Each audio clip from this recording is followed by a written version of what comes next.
এক ভয়ঙ্কর শত্রু আপনার ভেতরে বসবাস করছে। হয়তো আপনি এই শত্রু সম্পর্কে জানেন না। এই শত্রু আপনার জীবনকে, আপনার সৌন্দর্যকে ম্লান করে দিচ্ছে, ধ্বংস করে দিচ্ছে, আপনাকে জাহান্নাম পর্যন্ত পৌঁছে দিচ্ছে। সেই শত্রু হলো আপনার নফস।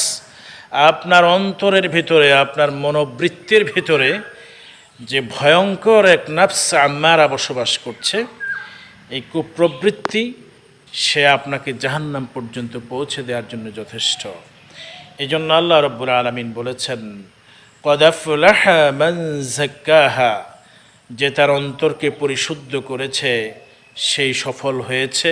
ওয়া ক্বাদ খাবা মান দাসসাহা, আর যে তার অন্তরাত্মাকে কুলুষিত করেছে, পাপে, পঙ্কিলতায় একেবারে দূষণীয় করে ফেলেছে, অবশ্যই সে ধ্বংসপ্রাপ্ত হয়েছে।